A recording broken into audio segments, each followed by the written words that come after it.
not a guy who gets scared easily, but I'm not also the kind who keeps his head in the sand, if you know what I mean. When something doesn't feel right, it doesn't feel right, period. I acknowledge that most of the bad things that happen in life can be blamed on people or the world around us, but I also believe that there are things that fall outside those two categories, at least until we prove otherwise. Like what happened at the body farm. I wanted to be a writer ever since I was a kid, so forgive me if I get too flowery sometimes. It's the habit of a writer. As I'm sure you know though, writing doesn't pay the bills, and despite my dream of earning a living by writing, I've always needed a day job to get me by. Through the father of a friend, I ended up getting trained and certified as an armed security guard straight out of a high school, which I did all the way through college. It was easy, and the money was good enough for a while, but eventually I looked for something with a future in it. So long as my writing career wasn't taking off, I figured I might as well build a career. After a long search, I got a job at one of the major banks. Which one, I'd rather not say. 6 years I spent working my ass off, climbing my way up the ranks. That was until 5 weeks ago, when they decided they had too many branches open on the East Coast, as well as too many employees working those branches. So, I got the boot. No severance, no fanfare, no apology. I was out on the street, and as soon as I found out, no one was hiring. When things started to get desperate, I paid a visit to the employment agency up the block from my house. I've never liked the guy who runs it, but as I said, times are desperate. So I walked in and signed up. They didn't seem too hopeful when I asked about other bank jobs, but when they saw the security guard experience on my resume, they perked up. As it turned out, they had an overnight temp guard position they were having trouble filling. Needless to say, I was hesitant to take what I believed was a step backwards. Not to downtalk or discredit guard work in any way, it just doesn't fit the direction I'm trying to go in at the moment. You'd think being an overnight guard would afford me plenty of time to write, but the truth is, I've always had a hard time writing while completely alone. For some reason, it makes me uneasy, and I end up getting nothing done. The point is, I didn't want to take the gig, but a man's gotta eat. My choice was helped by the rate they were paying, which was at the higher end of what guards usually make. Against my better judgment, I accepted. They made a few phone calls, wrote down an address, and sent me on my way. It's on the water, is the only detail they gave. My old uniform was a bit snug, but it still fit. I actually found that fact a little disappointing. Around 5 o'clock, I arrived at the address they'd written on the car, which it turned out was a boat launch to get over to an island, on which was the actual gig. I'll call it Twain Island, since I'm pretty sure I'm not supposed to be talking about it in the first place, even though its actual name is one I'd never heard despite growing up close by. After a confusing exchange with the older guy who ran the dock, he told me something which very nearly made me turn around and get back into my car. "I need to see your phone," he said.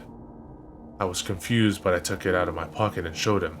Then he said, "If that's a camera, I need to take it." I made a joke, something like, "What's on that island, the Queen of England?" But he wasn't amused. I argued with them for a minute, but in the end I handed it over. Like I said, a man's gotta eat. A few minutes later, an even older guy came, got me, and took me onto the boat. Since it was only the two of us, and since I had no idea what I had gotten myself into, I tried to make some small talk. The guy wasn't very talkative, but as we approached the island, he made the second sketchy comment of the day, this one in the form of a question. "Have you ever been to one of these farms?" I told him I had been to plenty of farms, to which he said, "Not like this one, you haven't." I had no idea what he was talking about, but by then we were already pulling up to the dock that stuck out from the rocky shore. We docked. Before I could ask where I was supposed to go, he was already pulling away. It seemed he didn't want to stick around long. There was a building up the ways a bit, which looked like an old rec center. Given that I had nowhere else to go, I headed for the building.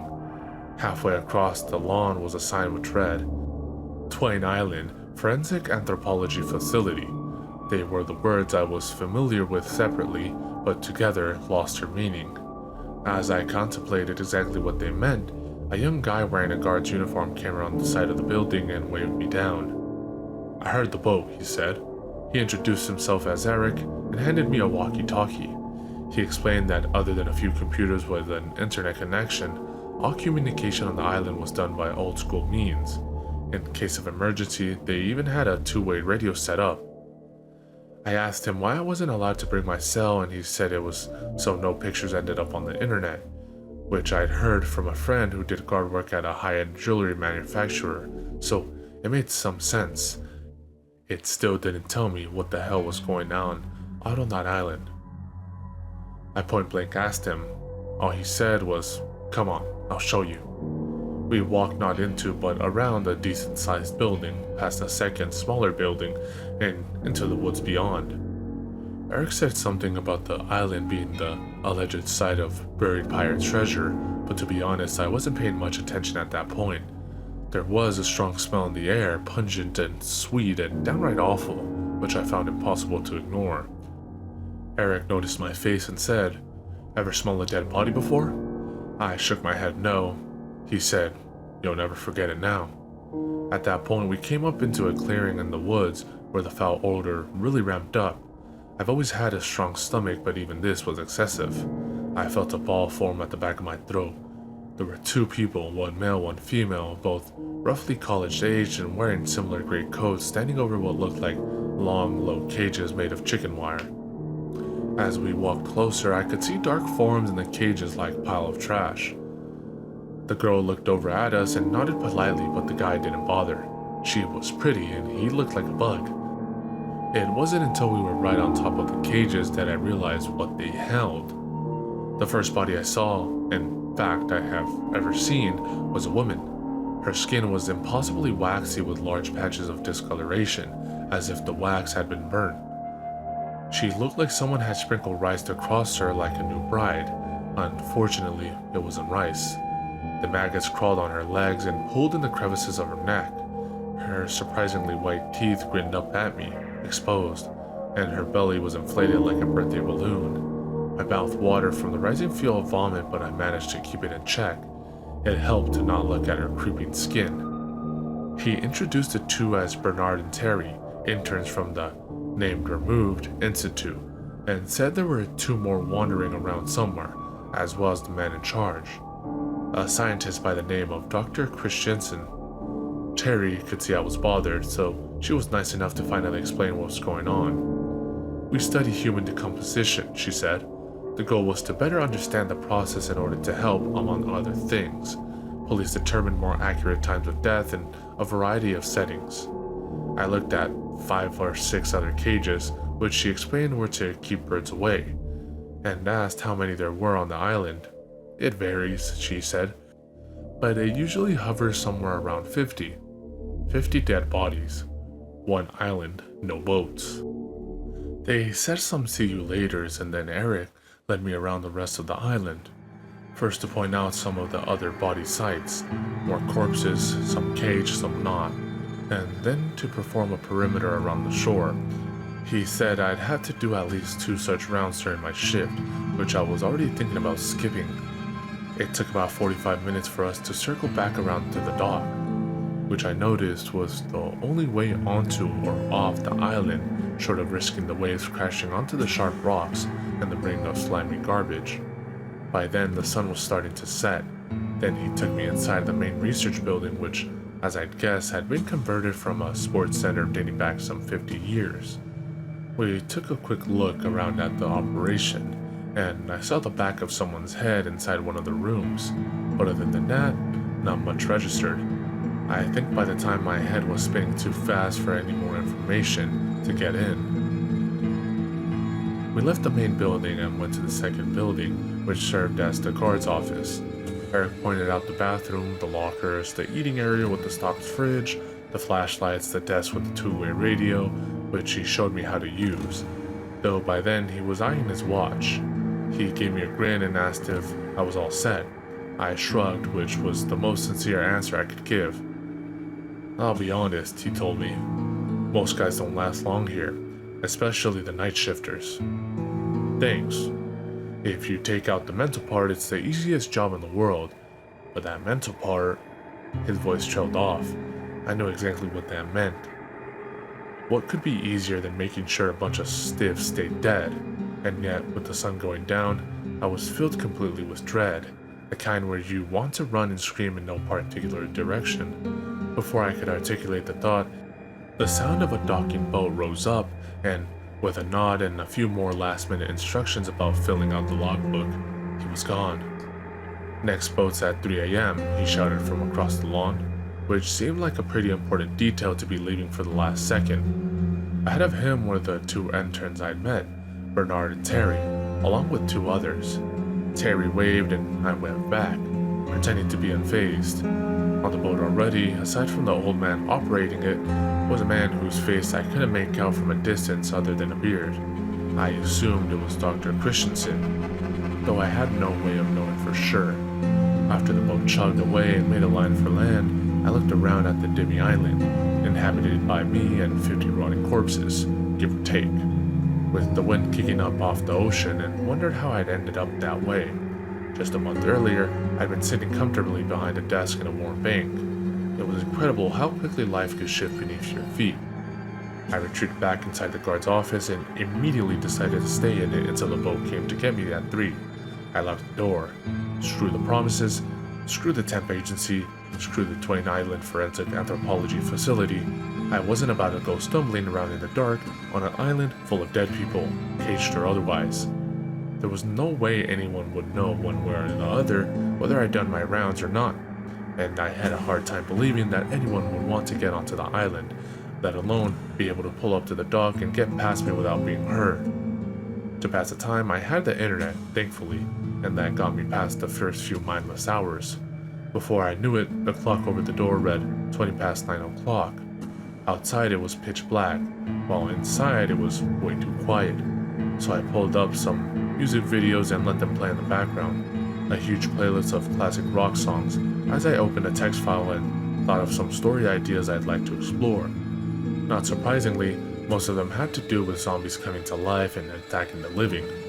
Nothing really stuck though, and I began to have that familiar uneasy feeling that comes with whenever I try to write alone. After a few minutes, I stopped trying to fight it. I closed the file and then my eyes. I'm not sure how long I was asleep, but I do know is what woke me up. With my eyes still closed, I started to become aware of a sound under the music, the playlist still coming out of the computer speaker, which was faint but getting louder. It was far off in the island, but I could make it out as clear as anything. And I know it sounds crazy, I really know it does, but it was a woman crying. When I realized this, my eyes shot open. I jumped out of the chair, grabbed my walkie-talkie and flashlight and ran out of the office, turning on the flashlight as I came around the building. I stopped for a second and shone the light onto the forest, catching nothing but the trunks and leaves. For a second I wondered if I'd actually heard the cries or if I'd been half in a dream. The way light sleep messes with you. But then I heard a shout, definitely a woman's pitch, and I bolted into the woods. All I could think was some idiot had found their way onto the island, maybe even a group of idiot thrill-seeking kids, and hurt themselves on my watch. I would have to carefully forge the logbook to cover my ass on this one. That already familiar stench came to my nose as I came into the first clearing. My flashlight picked up the metal of the cages. I stopped running. I remembered myself where I was and why I had locked myself in the offices. Those cages just sitting there in the dark, corpses staring up, maggots and flies. The cries had stopped, which had me thinking either I was being pranked or much worse. I was too late to help whoever it had been. I did what I swore I wouldn't, which was the job they hired me to do. With a major amount of hesitation, I did my rounds. Either I would find the woman, I figured, or I could honestly tell the doctor that I'd secured the island when they found a body in the morning. Another body, that is. A new one. As I walked the edge of the island, I formed a joke in my head about how they could leave the dead woman where they found her and just add her to the guest list. The joke always ended with me saying, "You're welcome." I'll be honest, I didn't do a full perimeter, but I did do most of one. Other than half of a hollowed out horseshoe crab, I didn't find anything. So I cut back towards the first clearing where I'd sworn the woman's cries had come from. I walked slowly in case I came across any more body sites, especially the uncaged kind, which I didn't want to stumble over in the dark, despite the little yellow flags that marked them. The smell would probably warn me first, except for the really long gone ones. The piles of bones which still stunk but not nearly as much. Needless to say, I was relieved when I reached the clearing. The beam of my flashlight caught the top of the cages as I walked between them, using them as a guide back to the office without really focusing on them. For some reason I still don't understand, maybe because my eyes picked up something different in the dark, or maybe I felt the change in the air. I shone the light into the last cage, the first I'd seen a few hours earlier, where the bloated woman had grinned up at me. My feet stopped, so did my heart. What my flashlight saw, what I saw, changed me forever. And I know it sounds crazy, I really know it does, but the cage was empty. I got in closer to get a better look, but there was no way what I was seeing was real, but I was horrified to find it was. The body was gone. The only thing left of it was a long patch of dead grass, a puddle of half-dried fluids, and strips of what looked like leather but I knew wasn't leather. The cage around it was left exactly where I'd seen it, only the body had disappeared. As I stared down at the empty cage, my walkie-talkie crackled in my pocket. It made me jump a bit, a sudden noise in the night, and I fished it out of my pocket where I'd forgotten I put it during the perimeter sweep. But if the first sound made me jump, the second made my skin crawl worse than one of the corpses behind me. A woman was whispering on the other end. I turned up the volume and pressed the speaker to my ear to hear better. The words were too low to make out, only the distinctly female tone, the same as the one who had called out from somewhere in the woods. Nervous, I brought the walkie-talkie to my mouth and pressed the button on the side. Hello? Who's there? I tried to sound like I was in charge, but it wasn't convincing. I let go of the button and brought the speaker to my ear, straining to hear the whispers. A laugh. A woman's laugh, high-pitched and delirious, came through the speaker. Instinct took over and I ran. I ran away from the cages and out of the clearing, into the woods and out of them again, until I was running between the two buildings and back into my office, snapped the door shut and locked. My pulse throbbed into my neck, and I tried to catch myself with my hands on the desk, taking great, big breaths of air in. Breaths of air, stale air, not just stale but wretched. Sickly sweet and pungent, the smell of those bodies had somehow moved into the guard's office, even though none of the sites were anywhere near it. Even with the strong wind to push the air around the island. It was then, as I pushed myself off the desk, that I thought again of the missing body, woman's body, the woman's voice on the radio, the whispers and the laugh. It was then that I realized, not just the air had gotten into the building. I looked at my hand, a smudge of something black was on my palm. There was a matching one on the table.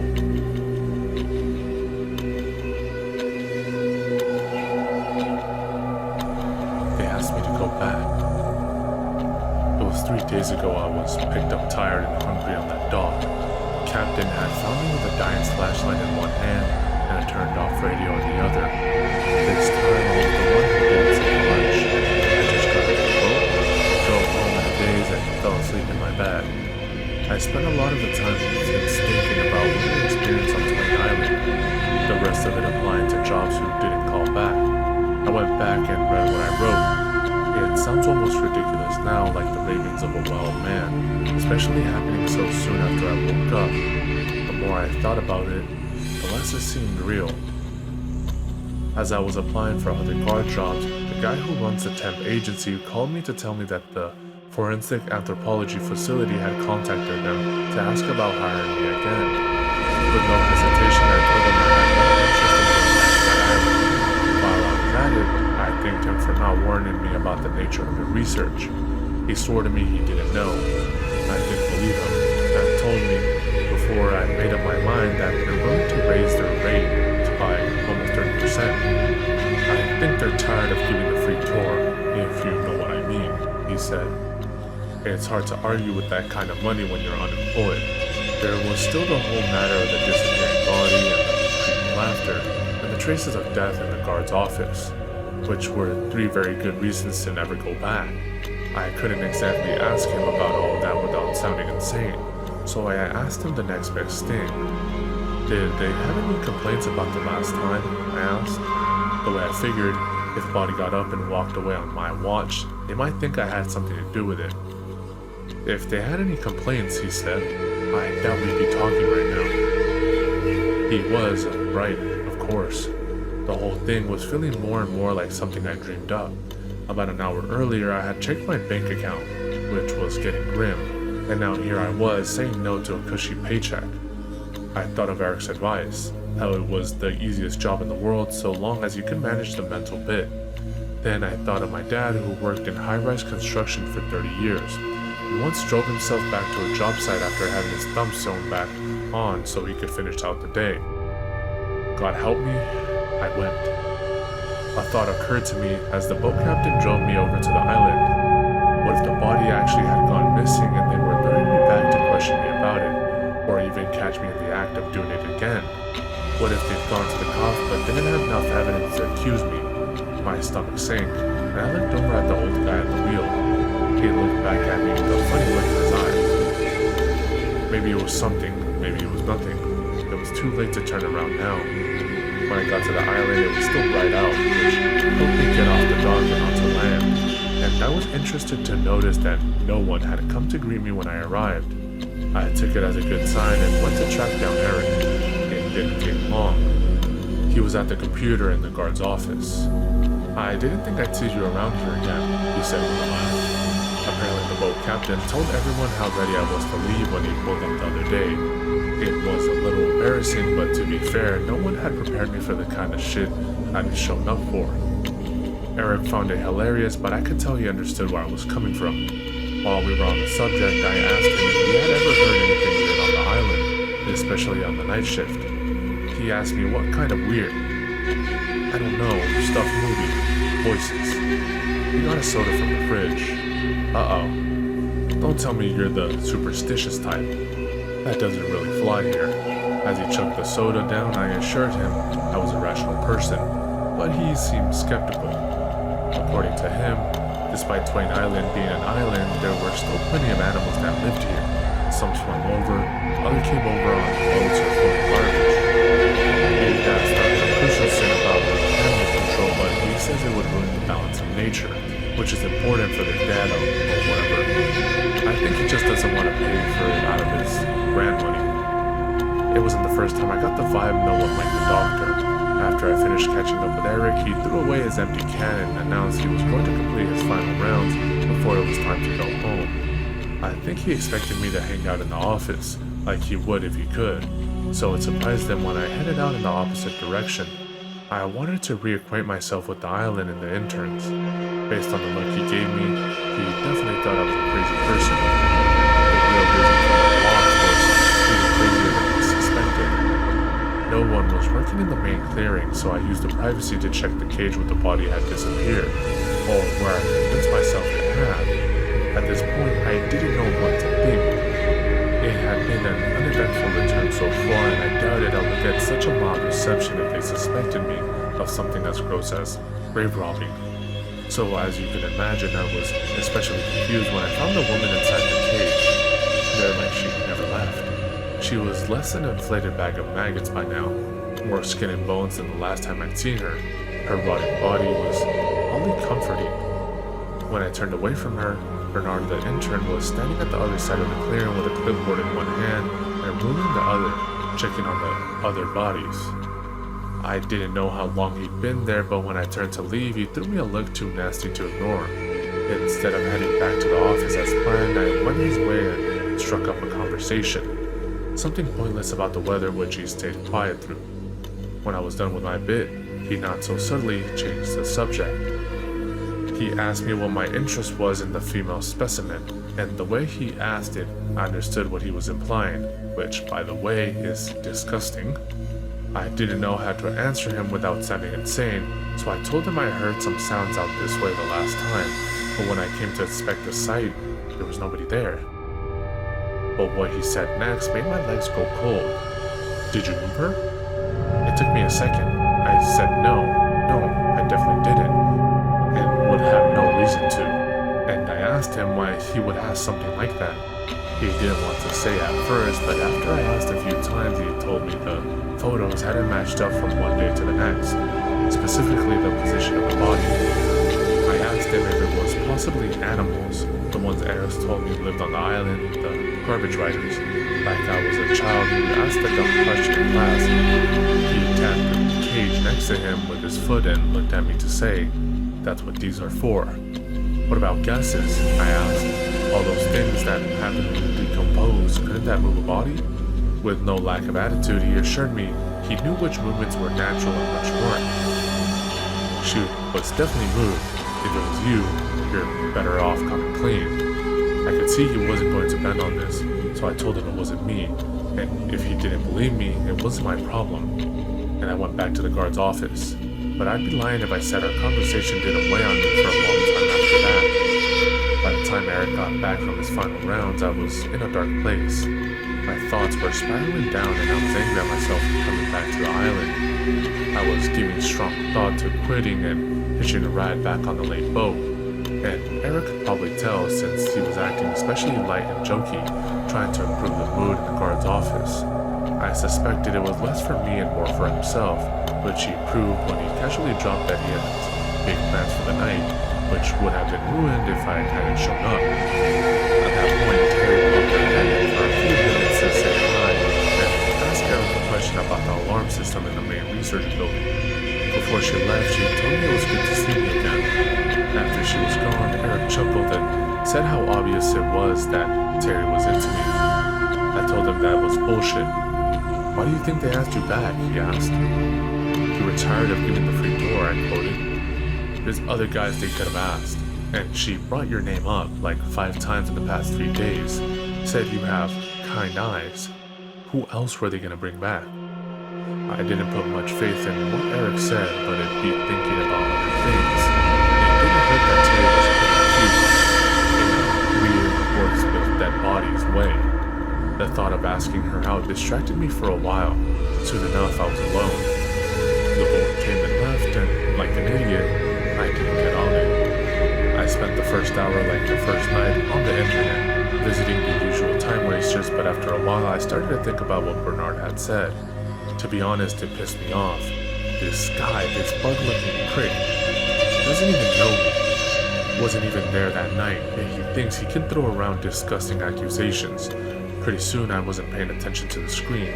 I was thinking about cornering Bernard in one of the more private areas of the woods and giving him something real to accuse me of. I'm not an outwardly violent guy, but that doesn't mean I'm incapable of it. Something by the door caught my attention. Movement.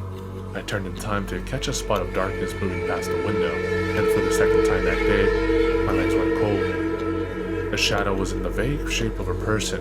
I'd like to say that I jumped out of my chair, flung the door open, and jumped on the intruder like a damn security guard. But the truth is, I stayed as still as I could. I listened to the grass rustle, and I didn't move a muscle until the sound was gone. A minute later, I stood at the open door, shining my flashlight into the dark. And even though I didn't want to, even though I hated to admit it, I found myself surrounded by the very familiar, very strong smell of rotting corpse. My first instinct, and it would be yours too, was to step back inside and lock the door, radio the police, and shut myself in a broom closet until help arrived.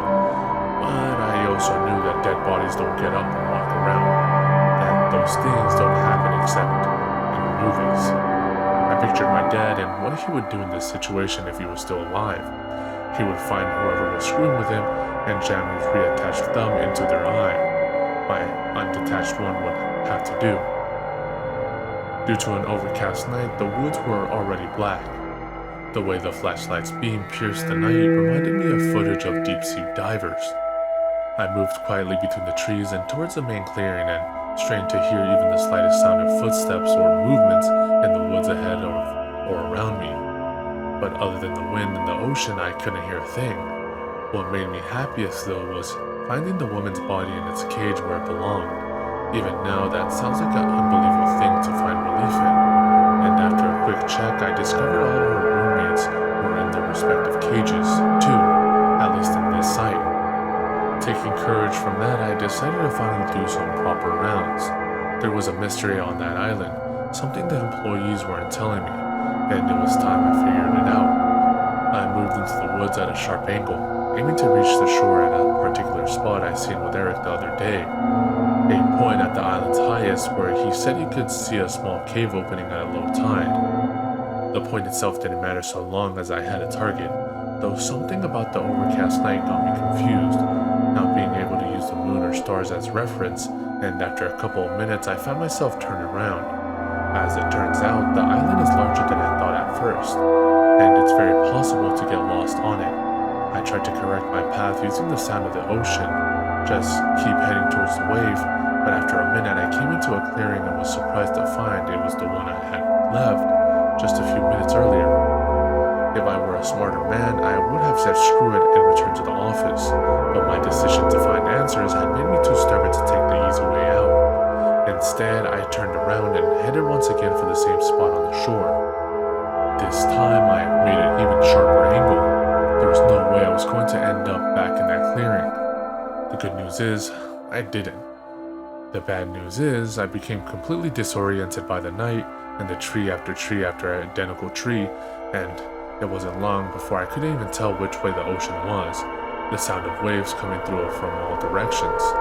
Twice I came across body cages, but I didn't stop long enough to get a good look at them. It was bad enough putting my back to them in the dark. Thinking about their dead eyes on me put some speed in my step. If you've ever been lost, you know the feeling of frustration and hopelessness it brings. How you kick yourself for being so stupid. You blame yourself for every mistake you ever made. Whether or not you believe in God, you start making pacts and promises. If you just get me out of this, I promise to be a better person. Even though you fully intend to forget everything you said the moment you're found again. Bottle up that feeling and let it loose on an island of cadavers, and you'll start to understand what went through my head in those woods. When I got really desperate, I started to notice the smell of rotting meat. With the breeze blowing so erratically through the trees, I couldn't get a bearing on which direction this thing came from. Whether it was following me or I was following it wasn't clear. Only one thing was, it was getting stronger.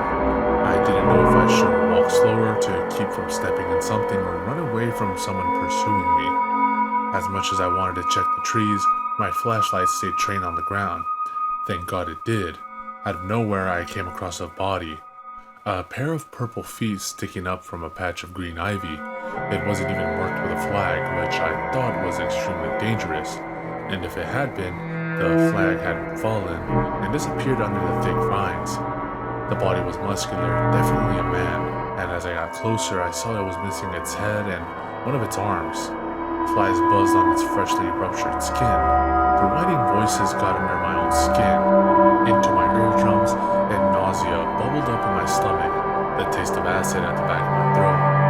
I threw up behind a tree and doubled over, wiping my mouth clean. A stick snapped somewhere in the woods underway, as if someone had stepped on it. I straightened up and aimed my flashlight toward the sound of approaching footsteps, and I called out, "Who's there?" The beam of light found feet, not the corpse's feet, but walking feet, feet wearing shoes, feet attached to legs and pants in a gray coat. "You're contaminating my sight," the bearded man said. I didn't have to ask him for identification. It was Dr. Christensen. The other guards don't come this far inland. To be honest, I'm a little lost, I admitted to him. "This isn't the place to do that," he said as he walked over.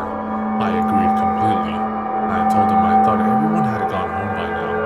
"I'm one of those fortunate few who does what he loves," he said. "I get lost in the work." I wasn't sure how this statement made me feel about the doctor. On the one hand, I admired his work ethic. But on the other, a man who could get lost in this kind of work doesn't exactly make you feel comfortable being around him at night. "You missed the boat," I told him, but he shrugged it off. "If I call for another comes," he explained. "Did you happen to walk past the guard's office a little while ago?" His face shifted. "Are you keeping track of me?" I shook my head no. "You worry about people trying to get onto the island. I'll worry about what they do while they're here." I nodded. There wasn't any arguing with a prick like that. He pointed me in the right direction back to the buildings, I thanked him and went to leave, but at the last second I turned back, there was something I needed to know. "This really doesn't bother you?" I asked, but his expression told me everything. He was tired of this question, and not just tired of it, above it. I find it fascinating, not that I need to. The data I gather here will give police the evidence they need to catch countless criminals. I guess I can't get over the fact that they used to be people. That guy right there, I pointed. "Do you even know his name?" The doctor no longer looked like he wanted to humor me. "By any remote chance, do you know why I asked you back?" he asked. I told him probably because everyone else said no. Because I don't like to answer questions. That's why I chose an island for my research in the first place. "They say no man is an island," I offered, because I couldn't think of what else to say. They are worried about being popular. That certainly wasn't a problem he shared. I thanked him for helping me find my way, but by that time he wasn't paying attention to me anymore. He was studying the headless man and taking down some notes, so I left without another word and headed in the direction he'd said. It was surprisingly easy to find my way back after that. Within 20 minutes, I was standing in front of the open door of the guard's office. As I entered the building, I tried to remember for the life of me if I left the door open. I tell you, I could have sworn I closed it. I took a quick piss in the crowded bathroom, washed my hands and grabbed the soda from the fridge, downing it in 3 long swigs. I threw the can in the garbage pail where it joined Eric's and a few others. It seemed they were more concerned with recycling people than they were aluminum. There was a big cardboard hung up in the aiding area with a bunch of random things tacked to it.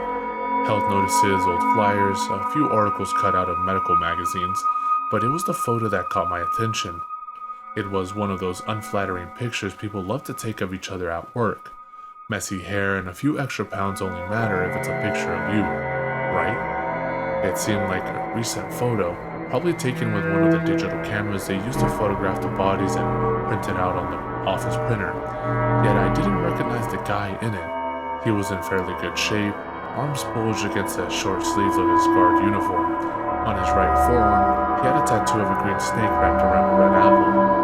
I thought back to the body in the middle of the woods where Dr. Christensen and I had talked. No cage, no flag, pretty muscular. Missing the head as well as one of the arms. Missing an arm. The right arm. Just to be safe, I locked the door.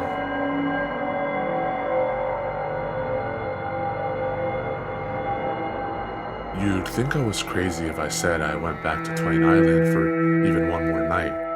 It's okay to admit it. You'd be right. But I have to admit something too.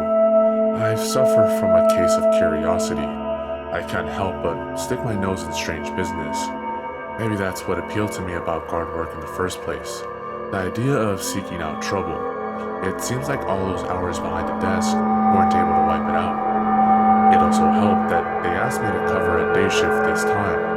Eric called out sick, which seemed to me way safer than another graveyard shift. Maybe it's childish to feel that way, like I'm a little kid who's scared of the dark.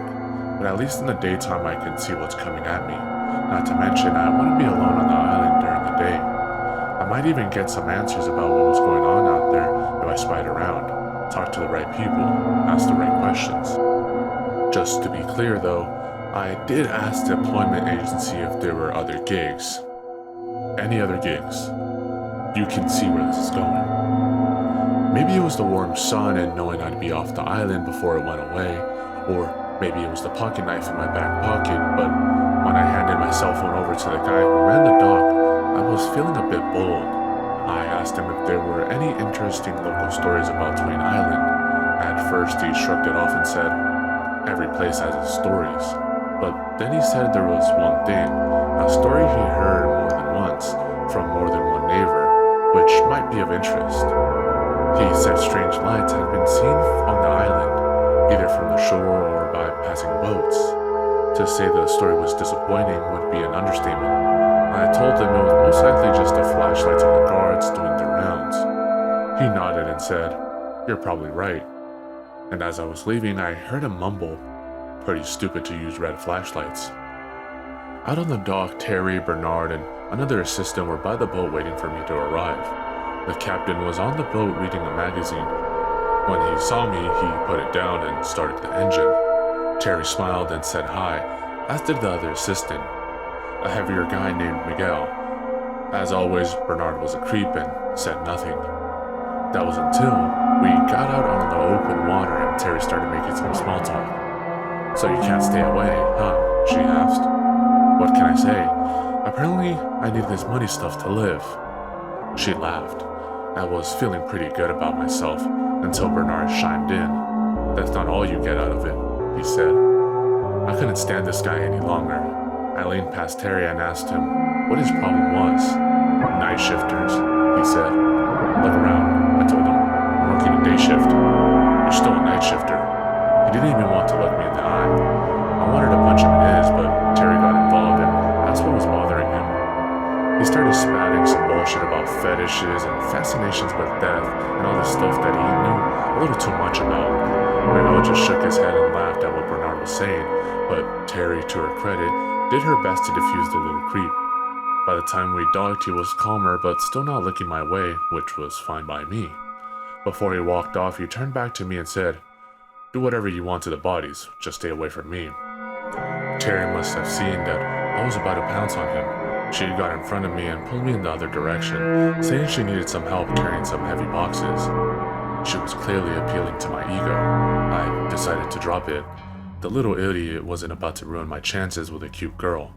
That would be letting him win. As we walked to the main research building, I realized Dr. Christensen hadn't come over with us. Terry explained that he usually comes over alone whenever he decides to start his day, and her saying that reminded me of the conversation I had with him the other night about missing the last boat. "If I call out for another comes," he'd said. Terry laughed and said it sounded like something an egomaniac like him would say. I was digging her more and more by the minute. We entered the research building and continued down the hall. "Sorry about Bernard," she said. "Forensics attracts the occasional weirdo." "Is that what brought you to it?" I joked. "Actually, it was because my brother died." "Oh, shit." I felt my face go red at my bad joke. "It's fine," she waved it off. "We were really close. He donated his body to science and it ended up in a facility like this one. When I looked into forensic anthropology, I was hooked. I went right to the university and changed my major. I know it sounds funny, but I feel close to him here." It did sound weird, but I'd heard of worse ways for coping with grief.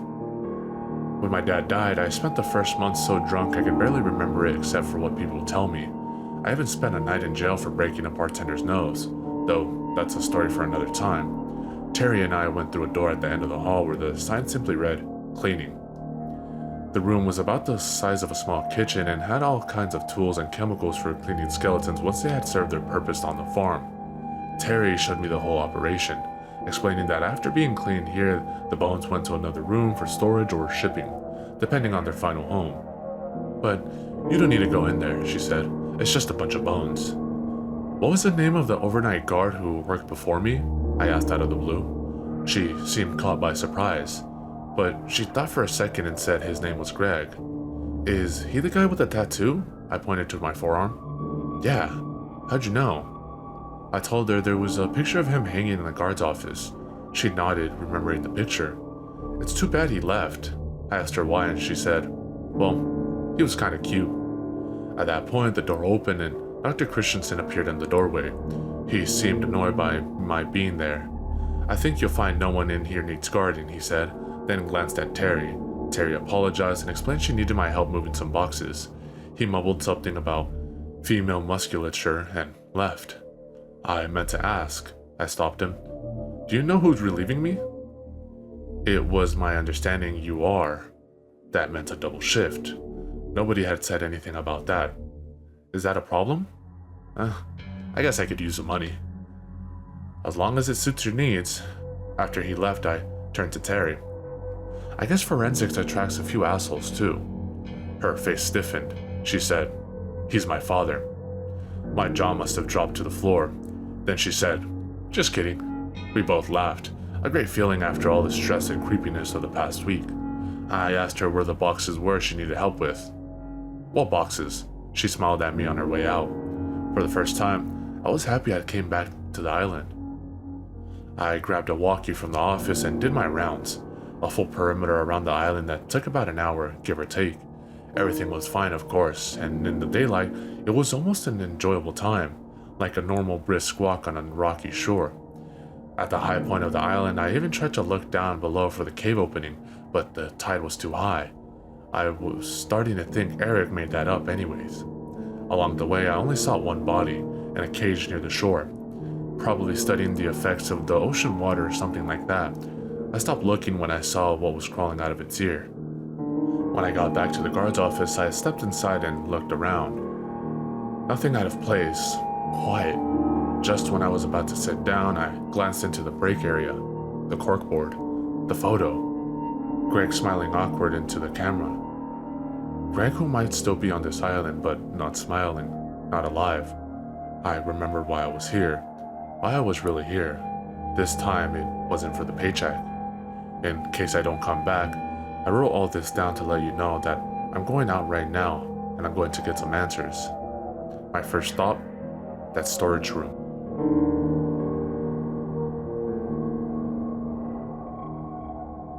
Things are much worse out here than I thought. I barricaded myself into the guard's office using the desk and the break room table. I'm covered in things I can't even think about, and I don't know what to do. If I die out here, it's my own damn fault. Damn it, why did I come back? I have to stick to the story. People have to know what happened. I went to the storage room like I said I would. It had all these boxes.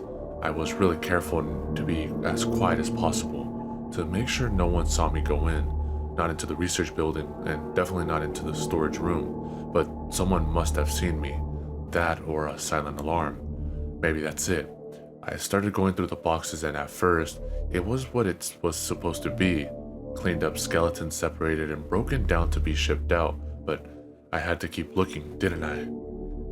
In the back of the room, I found a few boxes sealed up with orange tape and labeled to be put in the incinerator. I cut them all open and put the knife back in my pocket before I started looking inside them. The first one had random clothing inside. It took me a second, but I realized it was the clothing the bodies had shown up in. They stripped most of them before they laid them out. The box was a little creepy, but nothing suspicious. Not until I opened the second box. The first shirt I pulled out was a kind I knew too well. I knew it because I was wearing one just like it. It was a guard's uniform shirt, and it didn't stop at one. The whole box was filled with uniform shirts and pants, black socks and shoes and belts. 2. I counted 4, 5, 6 uniforms, and as I pulled each one out, my heart pounded louder. So loud I didn't hear someone enter the room behind me. They must have snuck up on me and hit me over the head, because in an instant, everything went black. I woke up with my back on cold rocks and the ocean screaming in my ears. The way my legs and arms felt, I must have been injected with something. It was more druggy and numb than a concussion, and as my eyes tried to focus, I started to make out the shapes of toothy rocks overhead. My wrists were tied behind me and I could barely feel them pinned under my back. The ceiling was all rock and barely 10 feet above. There was almost no light, but the little bit of it seemed to come from the same direction as the sound of ocean waves. I turned to my head and it felt like dragging a bag of rocks. I found myself looking into the terrified eyes of Eric. Eric, the guard who I was told called out sick, was lying next to me in the dark. His face was stained from crying and he was mumbling to himself, but I couldn't make out what it was. It sounded like, "Thathukim, Thathukim." My head was swimming so badly I tried to ask him what was happening, but I could barely form the words. Finally, I managed to get them out, and he only repeated his mumbling louder and louder until he was screaming and crying the words at me. "They took him! They took them!" I was still disoriented. I didn't understand what he was talking about, but I did my best to keep my eyes in focus and look down where he was looking now, still screaming, and that's when I saw what he was talking about. His feet. His feet were gone. Cut off cleanly above the ankle with the stubs wrapped in bandages. It wasn't messy at all, but clean, professional, and even as I looked down at the horrors flopping at the ends of Eric's legs, I knew my suspicions were true. No regular man had done this. A doctor had. A surgeon. Someone too familiar with how the human body was put together, and more importantly, how it was taken apart. The shock of the sight cleared my head. I tried my best to calm Eric down using only my voice since the rest of me was bound, but it wasn't easy. He seemed to be hurting pretty bad. Eventually, I got him to stop yelling long enough to ask him who did this and why. He was in a daze, retreating inside his own mind or about to pass out from the pain, but finally he said something. Trying to bring him back. Who? Who is he trying to bring back? I asked him, but he was completely catatonic. He wasn't going to be any more help, and I knew I had to focus on getting out of there or I would end up like him or worse. First I would save myself and then I'd come back for him. But then I heard a voice, a woman's voice. That made my heart jump in pure relief. Are you okay, Terry asked. She shone a flashlight on us and I could see by its light she was upset. I was so happy to see her I must have cursed 10 different ways while laughing. I told her to untie me before that fucking psycho doctor came back to finish the job, but she went around to Eric first. She had a scalpel in her other hand, perfect for cutting rope, and I was glad to see she was prepared. I told her if she untied me first I could help her with Eric, but she looked up at me, and with this blank expression I can't explain, she just said, "I'm sorry." Before I could make a sound, she stuck the blade in Eric's throat. Blood bubbled up and Eric gurgled wide-eyed, while all I could do was watch him struggle. It was too much. I turned my head and waited for the awful sounds to stop, and by the time I looked back, Eric was gone. My stomach clenched as I realized the one person I thought I could trust had just murdered a man in front of me. "Thank you," Terry said to Eric's corpse. Her voice sounded so genuine, like she was talking to a friend. I screamed at her and asked her what she was thanking him for. "For donating his body," she answered, as if it was obvious. "Without donors like Eric, William can't come back." Who the fuck is William? But as I said it, I already knew the answer. I told you my brother went to a facility like this one, but that wasn't the whole truth. It wasn't just like this one, it was this one. William is here. He's here and he needs me. Even in the dim light, I saw the look in her eyes, like every emotion was fighting inside of her. I can hear him calling out for help. I don't want to do these things, but he needs my help. Don't you see? Not just any parts will do. The doctor needs the bodies for his research, but they stopped funding him. Neither of us could let that happen, so I helped him. I put all those ads out. I called the agency. I got him what we both needed. Her eyes were full of tears. I couldn't believe how completely she fooled me into thinking she was a nice, sweet girl, and now it was obvious she had lost her mind. But believe it or not, she was still my best chance at getting out alive. "The doctor doesn't care about you or your brother. He's using you," I said. "You think I don't know that? He has his reasons and I have mine. We both make sacrifices to save lives." "That's correct, dear," a man said behind her. Dr. Christensen stepped into the light wearing a rubber apron, like a butcher at a meat processing plant. "Sacrifices are always needed in the name of science." His mood was nonchalant, as if it was another day at the office. I told him he'd never get away with this, that someone would come looking into the disappearances, that they'd wonder what he was still doing out here after they cut his funding. "You're more right than you know. By next week, this facility will sadly be shut down." He was saying it as much to Terry as he was to me. Terry didn't take well to the news at all. She got in his face, freaked out on him, shouted how William wouldn't be finished by next week, which honestly I didn't know what it meant, and I didn't want to know. But he calmly told her the situation was unavoidable. He reminded her there was still time to finish what they started. When he said it, he looked over at me. Terry turned her attention back to me and I don't even want to say this, but she smiled at me. Smiled like she was still flirting with me. Meanwhile, I was lying in Eric's spreading blood. "You really do have kind eyes," she said. "Just like William." She came back and bent over me with the scalpel squeezed between her fingers. What she didn't know was I had a blade of my own, the knife which I'd managed to get out of my back pocket and was using to work on the rope around my wrists. I cut myself a few times with it, but nothing serious. I tried not to show it on my face as she came closer. She smiled sadly as she brought the scalpel to my face. He'll be happy to have his eyes back. But suddenly the doctor was over her, and before either of us could react, He stuck a hypodermic needle full of something pinkish into her neck and squeezed. She fell off of me and immediately began to shake and spasm on the floor. The pain sounds that came out of her mouth were sickening. The doctor said, "Relax, dear. Thousands of people are embalmed every day." I realized what he meant. The needle, it was filled with embalming fluid and God knows what else. I can't imagine what it must do to a living person, but based on Terry's reaction, the foam in her mouth, the sound of her swallowing her tongue, it didn't look good. The bastard was cleaning up his mess, and I refused to be a part of it. Refused to be another body for his farm.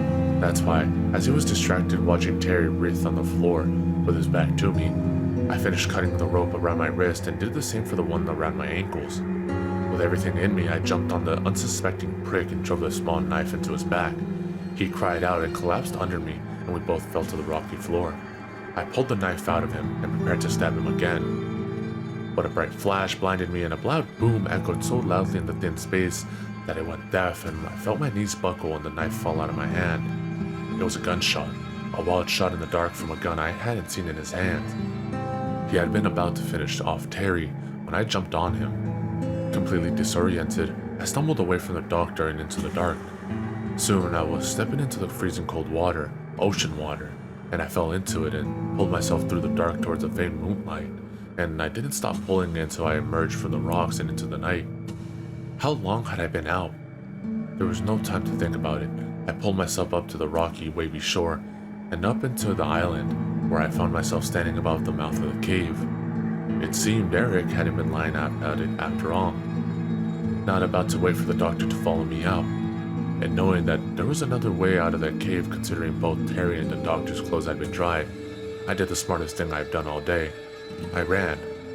I wish I could say I jumped into the water and swam until I reached the shore, but the ocean was too choppy, and I've heard too many stories growing up around here of people drowning in the ocean at night. The undertows have claimed too many people for me to make a move like that. I followed the shoreline at first and made sure I didn't get lost in the trees, but soon I heard the doctor's voice calling out and his footsteps pounding the ground somewhere far behind me. Something bad was still in my blood, making my head groggy and my legs feel soft and distant, and where normally I could easily outrun him, I could hear him start to gain on me. With no choices left, I turned and ran into the woods. My coordination was all wrong, and more than once I tripped on roots and slammed into trees, but I kept running. Even as his voice got closer and his footsteps got louder, I kept running. Soon my nose filled up with a dead smell, and I came across a caged body between two trees. The man had been obese in life, and in death, there was a crawling mound of putrid fat lying on its side. At that moment, the doctor called out to me again, and his voice was so close now, and I knew he had that gun, and those needles, and who knows what else, and so I did the only thing I could think of, which was also the worst thing I could think of. I lifted the cage and crawled in. I was immediately hit with the powerful smell of the rotting man. There was no time to think.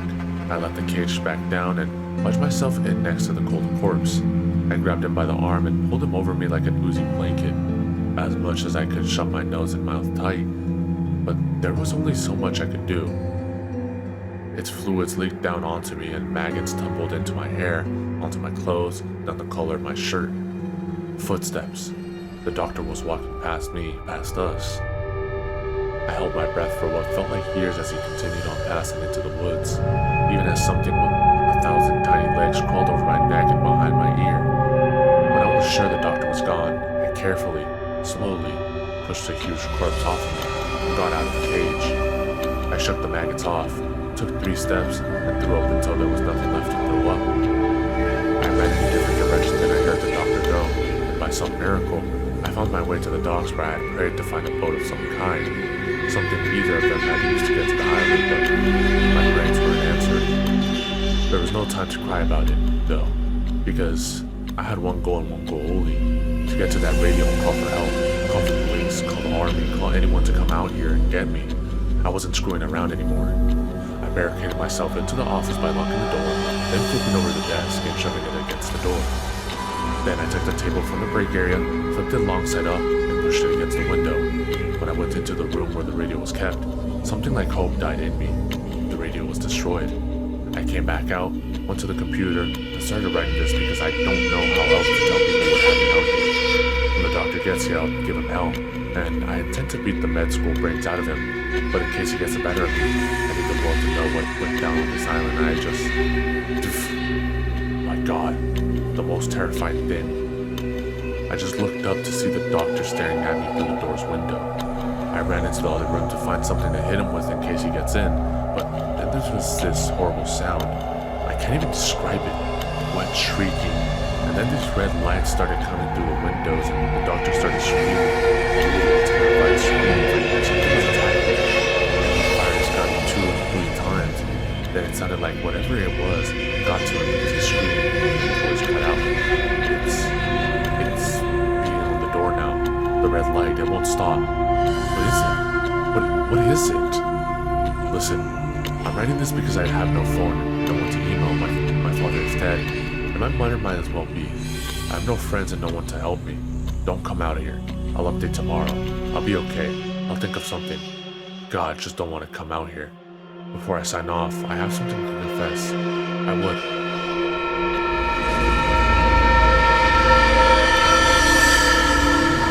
I don't know how to start this except to say I'm sorry.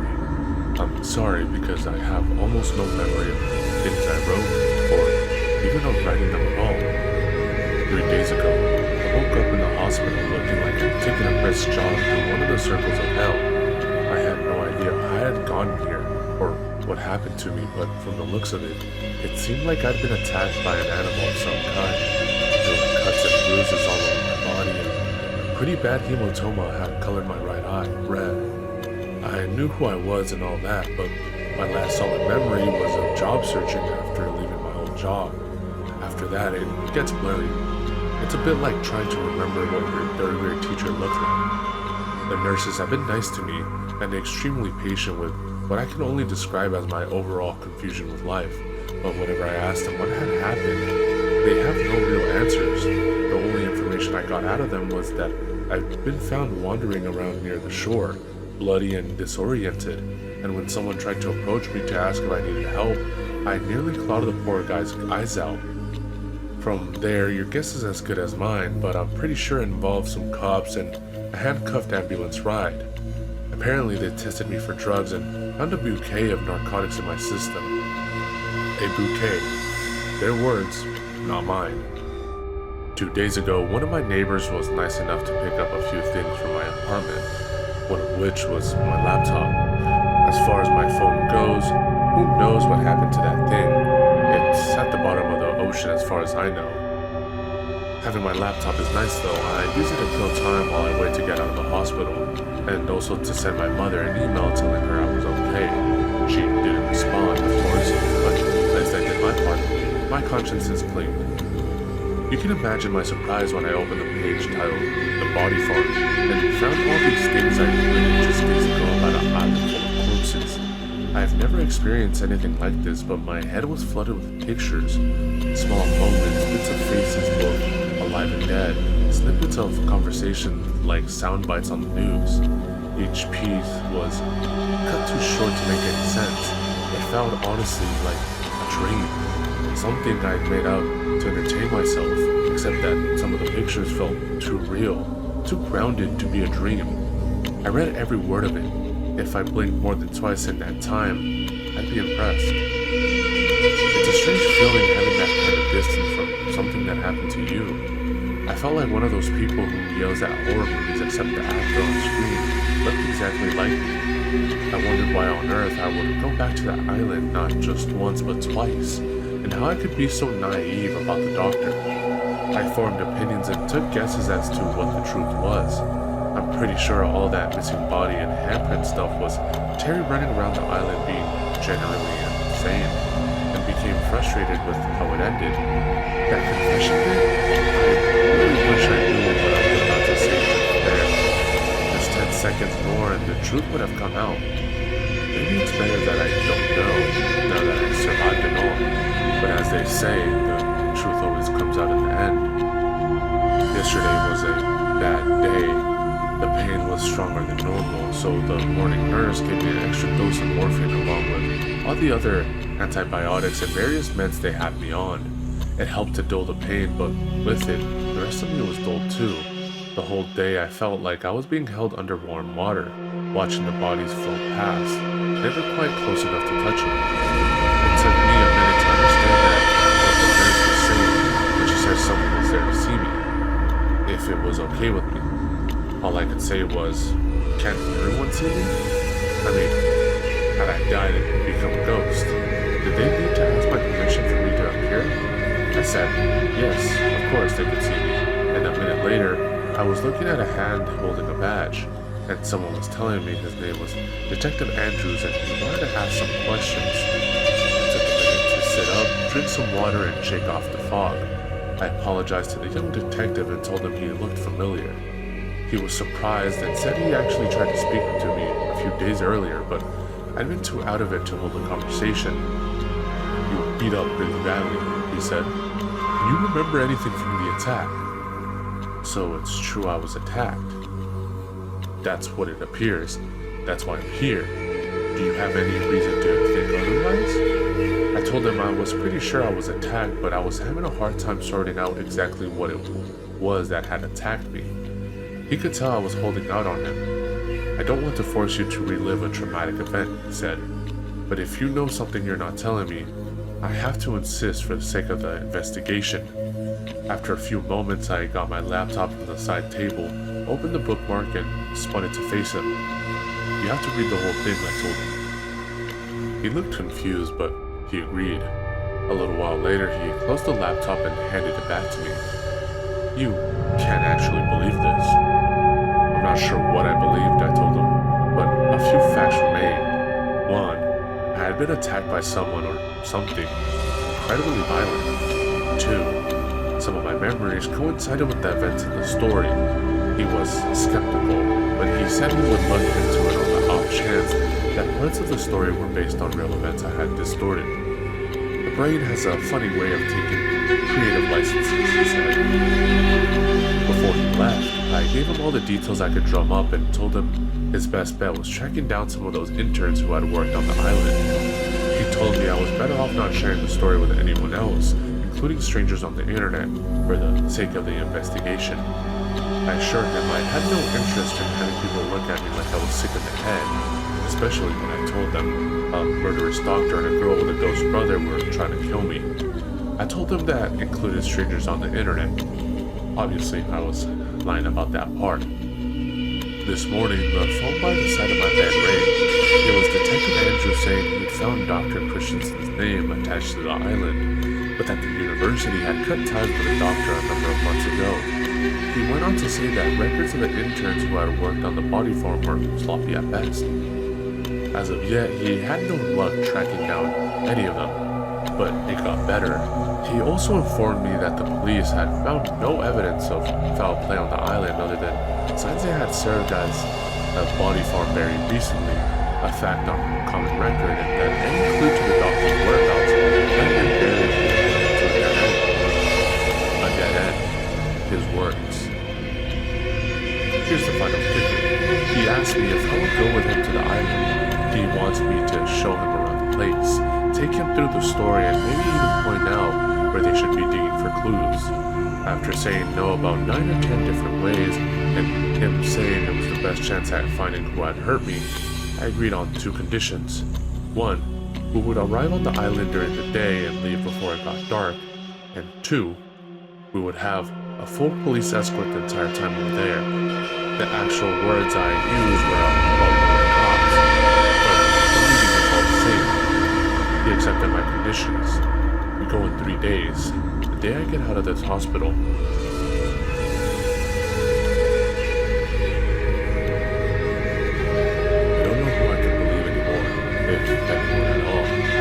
Days have become a surreal series of events, and I find myself questioning everything that happens within them, even my own thoughts.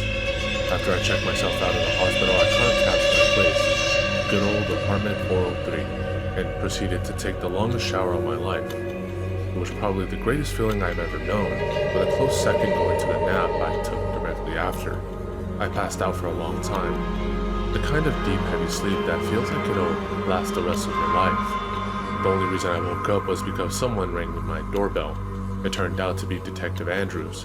He saw by my face that I'd been sleeping and apologized for not being able to call before he came over. I still have to remember to buy a new phone when I get a chance.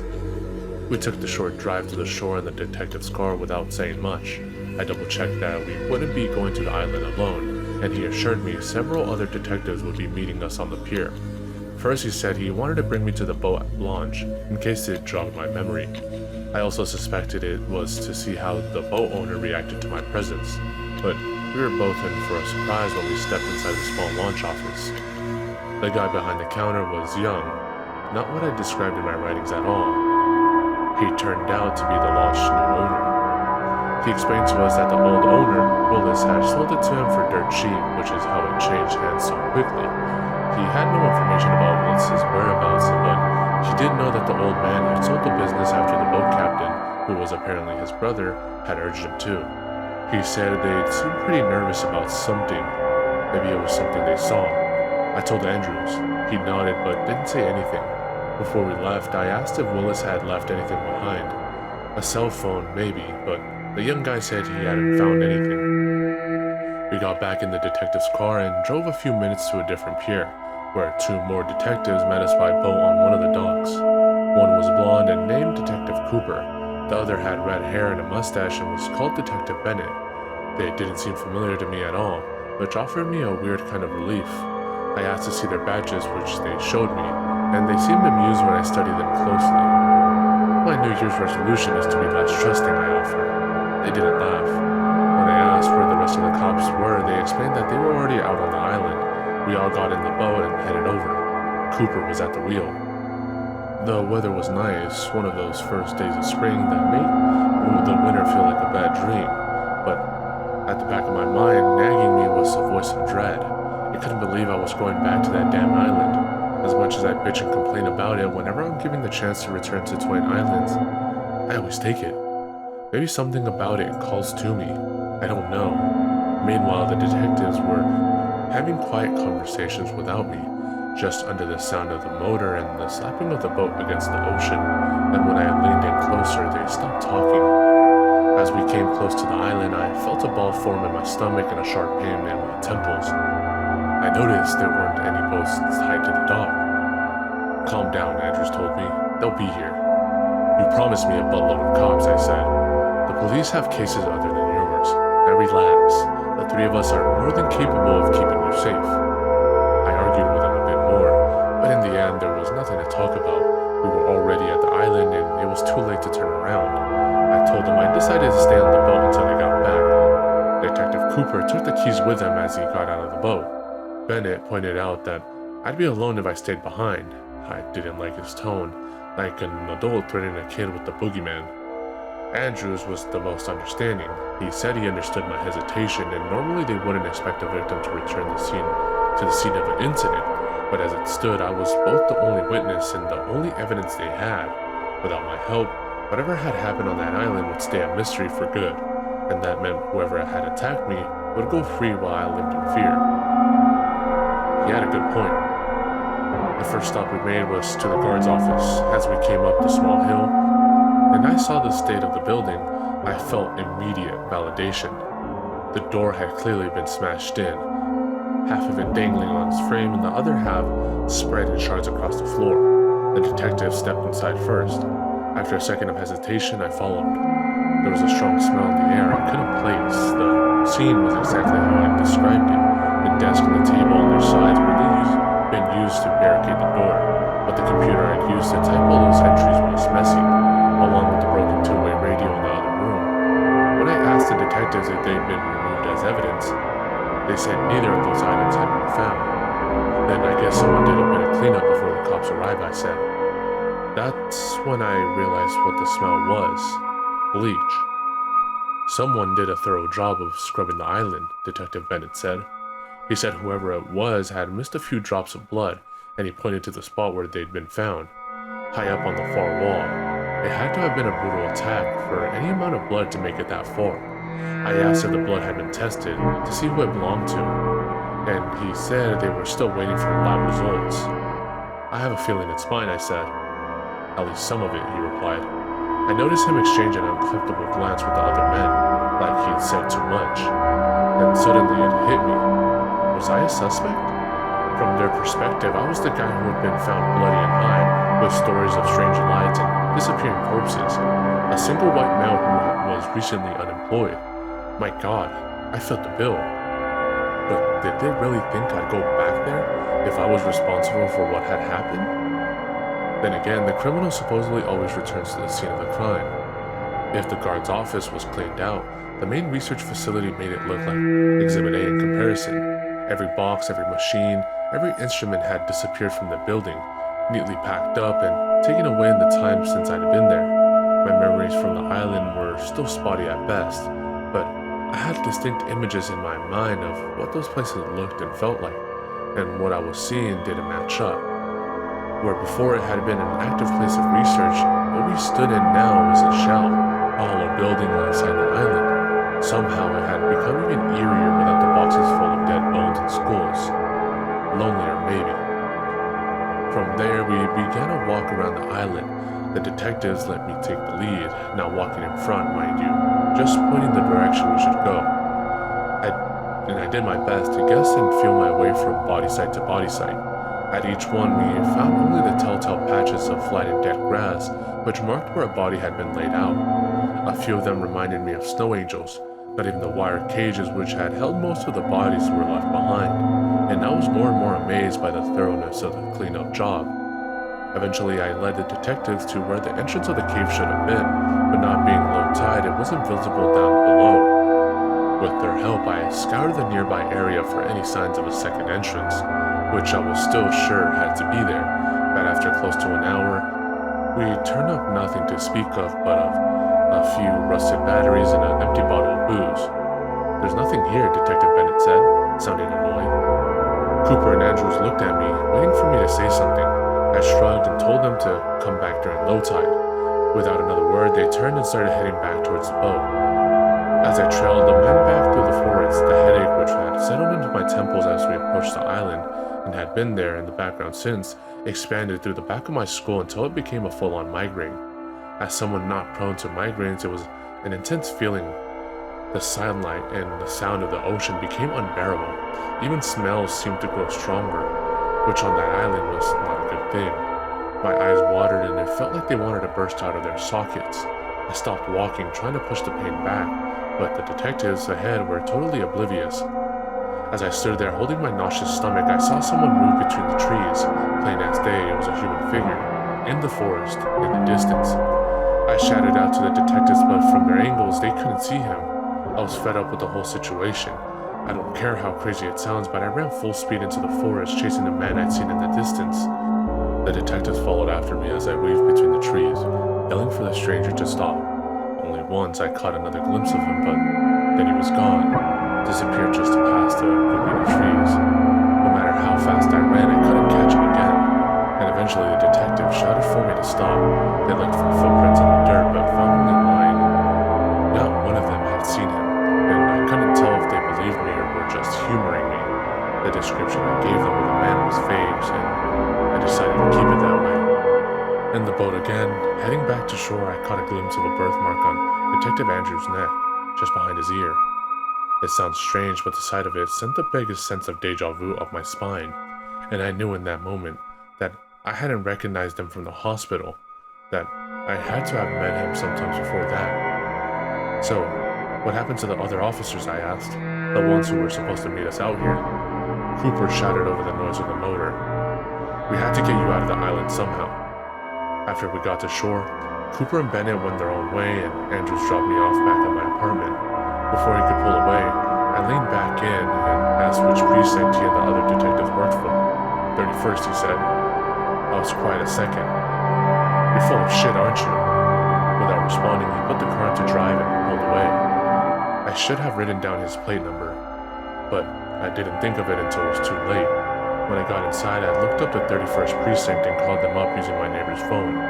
Not surprisingly, no one by those names worked for the police. The more I think about it, the more I recognize the stranger I saw out on the island. I'd gotten a better look at him that I let on, but I wasn't about to tell the detectives that unless I wanted to spend some time in a mental ward. forest, it was me.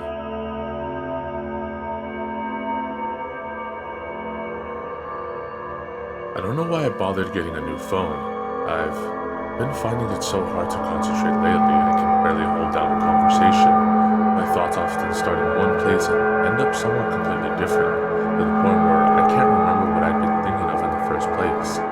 The other day, I managed to land a phone interview for a pretty decent job, but halfway through the call, I lost track of my words so badly I actually forgot what the question was. I tried my best to recover it, but it was too late. The woman thanked me for my time and got off the phone as quickly as she could. Not surprisingly, she didn't call back. I hate these phone interviews. Anyway, people have my intelligence judging me from 1,000 miles away. They're lucky we're not in the same room, so I can't slap the clipboard out of their hands. What was I saying? The phone. I got a new phone with my first unemployment check. I told the kid at the store they should replace it for free, but he said I hadn't gone for the extra insurance, so I had to pay for a new one. This kid couldn't have been a day over 20, and he gets to bully me into spending a chunk of my unemployment on something I already bought. He wanted me to upgrade my contract too, until I got loud with him. He dropped the sales pitch pretty quickly after that. I'm doing it again. The point is, someone keeps calling me and hanging up. At first I thought it was a problem with the new phone, but then I called the number back and heard breathing on the other end. It wasn't rude or anything more. I don't know. Panicked. After listening to it for a few seconds, I got pissed off and said, "Hello? Who is this?" There was a loud sound like whoever it was slammed their phone down and then the line cut. They haven't called back since, but I'm still waiting. It's not just the phone calls. Last night I was woken up by a knock on the door in the middle of the night. When I answered it, no one was there. No one at my door, no one in the hallway. I got to the door pretty quick too. Quicker than it takes for the elevator to come up from the lobby. There is a stairwell they could have taken down, but the door squeaked so loudly, I definitely would have heard someone open it. So either one of my neighbors knocked on my door at 2 in the morning, or the invisible man. I've called the police more than once, but they're no help. They came out to my apartment and took my statement about Andrews and the other fake detectives, but they didn't seem too convinced by my story. Whenever I asked about the attack that put me in the hospital, they say the case is pending further evidence, which is a nice way of saying it's closed. I won't give up though. I called until finally, one officer said, "Look, my guess is you got loaded on tranquilizers and hurt yourself. These are the people who are supposed to be protecting you."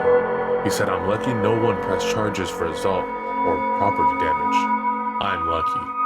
His words. My neighbor Pete, the guy who visited me in the hospital, said a detective came around asking about me. I tried to explain that the person he talked to probably wasn't a real detective, but now the guy wants nothing to do with me. I even caught the woman across the hall staring, so I can only assume either word got around or the detective paid more than one visit in the building. As far as lawyers go, you can forget it. The only guys interested in my case are the kind of bottom scrapers and ambulance chaser I would never hire in the first place. I couldn't sleep last night, so I got dressed and left the building to go for a walk. My thoughts were racing so badly, like two people arguing over each other, but the wind felt good on my skin, and before I knew it, I was taking a booth at the Lighthouse Dinner a couple of miles from my apartment. They know me enough there to get a few head nods from the employees, but not so much that they know my name or what I do. Sometimes that's best. They don't know my business, and I don't know theirs. The waitress came over to take my order. "No friends tonight?" she asked. "Just me." I ordered a coffee and an omelette. I don't like eggs much, but I've been craving them lately. I've been craving a lot of weird things. The waitress put in my order and dropped off the coffee, leaving me to prepare it alone in the empty diner. As I poured the sugar in, I casually glanced over at my reflection in the mirrored wall across the aisle. I wasn't alone in the booth. The man seated across from me was immediately recognizable as Andrews, or whatever his actual name is, dressed in clothes that weren't trying to make him look like a detective. I understood right away that I wasn't seeing a ghost or anything like that. It was a memory, a slice of something forgotten coming through. The cuts and bruises on my face were gone, or rather, not there yet. Even my clothes weren't the same, and I was struck with the fear that if I moved my head even slightly, the spell would be broken and the memory would be lost forever. I could see from my peripherals that no one was actually seated at the booth with me. The effect it had on my vision was completely disorienting. By the movements of his lips, the memory of Andrews was talking to the memory of me, though I couldn't hear a word of it. The birthmark on his neck could be seen from my angle, as well as a yellow folder on the table between us. For a moment, the sound of memory fluttered through my ears, just 5 words of Andrew's voice. "You have to go back." Overcome with curiosity and worried the memory would fade away before I got any answers, I slowly turned my head to look down at the table, hoping the folder was still be there. But there was my only coffee. A second later, my food arrived, further breaking the spell. I ate my eggs in silence, and when I was done, I asked for the bill. Before she left the table, I reached out and stopped the waitress. "Quick question," I said. "What do you mean when you said no friends tonight?" "Oh, hey, I wasn't trying to be mean," she pouted in a friendly way. It's fine. Did you say that because the last time I came here I was with someone?" "The last few times, I think." "Did you happen to catch his name or see it on his credit card, anything like that?" She shook her head. "He paid cash if I remember. Why? Did something happen?" I waved the question off. "Nothing you would believe." She nodded, looking a bit weirded out. I paid the bill and headed home. This time I really felt the distance. The night reminded me of the island, the way the wind whistled in the treetops, making me feel hollow. By the time I got home, I was cold and drowsy and tired of waiting, but even still, when I laid down in bed to give sleep another shot, I could feel it wasn't going to happen anytime soon. After the first hour of lying awake in bed, I began to hear sounds.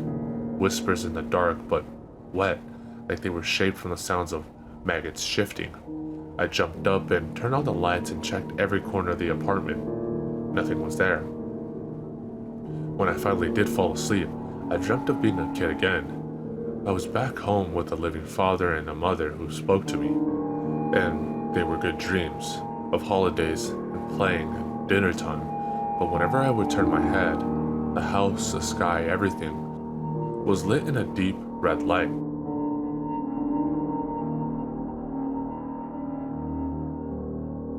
This can't be real. I know this can't be real.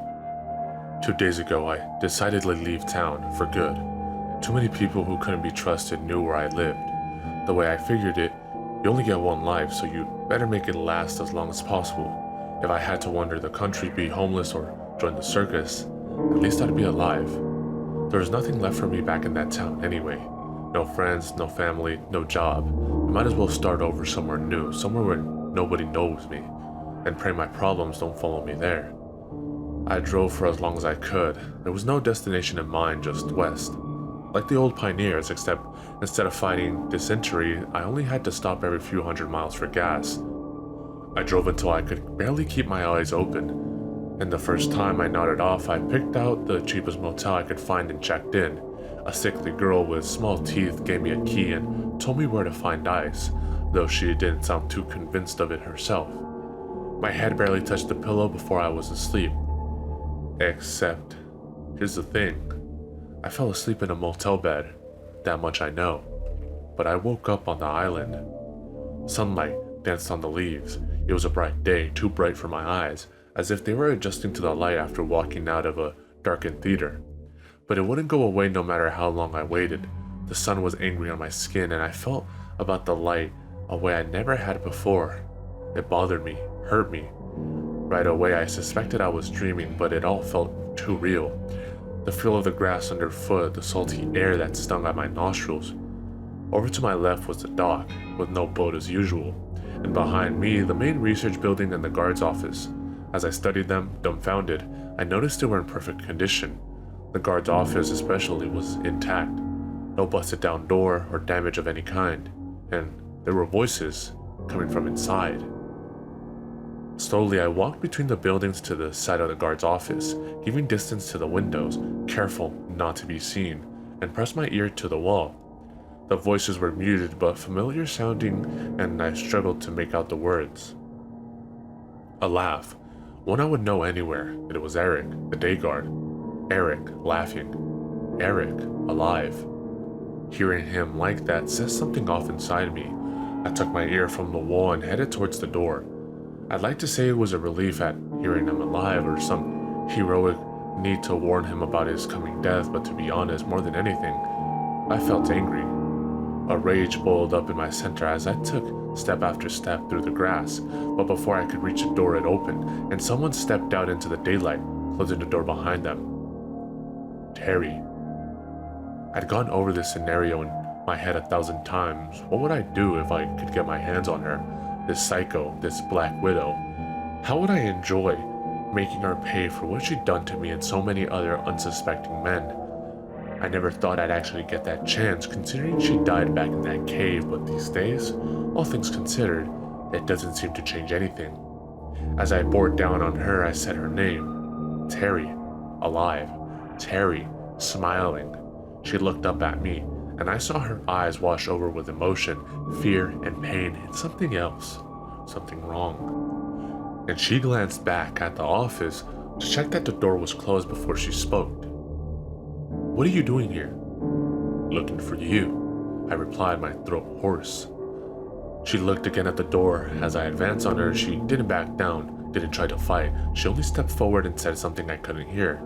In my mind, all I wanted was to grab her, to hit her, choke her, shake the life from her. But the moment I reached out, hands going for her, my eyes went dark. Night. I stood on the dock listening to the ocean. It was an eternal sound that pulled at my gut, urging me to step off the wood and into the water. The coastline with its lights and sounds seemed the most foreign, most unnatural thing to me at that moment. There were closer lights too. The guard's office was lit up like a torch in the night for the moths to bump and spiral against. Not just the outer security lights, but the ones inside the windows as well. But there was something more important I had noticed. Not a light, but a sound. Out in the trees past the buildings, the sound of a man walking through the woods. Quietly trying not to give myself away, I left the dock behind and walked up the hill past the office, past the bright window where inside the computer clicked and hummed. I tracked the sound in the trees through the first clearing. My God, the rowdy bodies were back. Even the disappearing and reappearing women, and halfway across the island, always keeping my distance in case my footsteps were too heavy. I felt clumsy in the dark, uncoordinated, and I didn't want to be heard by whoever it was I was trailing. Based on the direction they were going, I had a pretty good idea of who it was. A few hundred yards from where the pretend detectives and I had searched for the elusive second cave entrance, I doubled my pace without care for the noise. I'd be damned if I lost the bastard now. Yet damned I apparently was, because as I came to where the entrance should have been, I found myself very much alone in the clearing, staring out at ivy and leaves soaked in dew. I didn't see much choice except to wait, so I dug myself in behind an elm and watched carefully for anything unusual, any sight or sound to go on. It took less than 5 minutes. With no warning, a patch of thick ivy swung up from the ground less than 20 feet from where I crouched. The ivy was mounted to a buried door, the wood made up to look like dirt. The whole thing was so dirty and ivy tangled, we'd missed it on every pass. Dr. Christensen rose up from the ground. He calmly climbed an unseen ladder and then stepped up from the depths and onto the ground. He shut the door behind him and tossed something into the tall grass, stomping back into the woods. I waited until he was gone, then scrambled forward and checked what he'd thrown. A mostly empty bottle of whiskey, the remains dribbling into the dirt. I left it and pushed my hands into the wet ivy. Searched around until my fingers found a handle. The hidden door lifted so easily, and once it was propped open on its rusted hinge, I clambered down the hole beneath, feet slipping on the cold metal rungs of the ladder that led down into the ground. The sea echoed against the rock, and there was just enough light for me to stumble my way through the cave. It wasn't a moon or a candle or a flashlight that guided me, but the blinking, cycling lights of a machine working in the dark that drew me in. One or two had small monitors, but most of them were of an older style, with dials and diodes and paper-fed readouts, and a crowd of other things I've never seen outside of a black and white movie. And one of the screens showed a topographic line map of land which could only be Twain Island. with small bulbs inserted in key points. One of them was lit up and buzzing, and if I had to guess, I would put its location somewhere close to where Greg's body was. Greg, the guy with the arms. As I got closer to the busy machines, one of them, the largest, clicked on as if responding to company, and a large, thick glass bulb at its top, one that reminded me of the lamp and lens at the top of a lighthouse, hummed to life. The filament inside glowed hot and then hotter, and somewhere a paper feed began spitting out length. The glass was red, and so was the light. The sight of it sucked me in even stronger than the ocean had not long before. I reached out for it, reached for the expanding glow, walked towards the welcoming, luminescent red, and in the throbbing crimson light, I could see there was something wrong with my hand near the thumb, something that didn't belong there, and as all became the dark warmth of the red sun, I made out the faint patterns of black threads stitched into my skin. I woke up in the morning in my car, pulled over at a harsh angle on the side of the road. Whether I'd stayed in the motel or not, I couldn't say, but enough cash was missing from my wallet that I think I did. These days, it's so hard to keep track of every little thing. It's bad enough keeping track of where I am, let alone where I've been. Back on the island, when I reached for Terry, she said something I couldn't hear. I spent a lot of time since thinking about her lips, the way they moved, the words they formed. The 3 words she'd said. I think I know what they were now. You're not finished. The last few days before I left town, I'd started having blackouts, long periods of time I lost track of. My car wouldn't be where I'd park it, food would be gone from my refrigerator. Before I left, I made one last stop. I drove to the employment agency who put me on that damn island in the first place. I wanted to question the prick who ran it.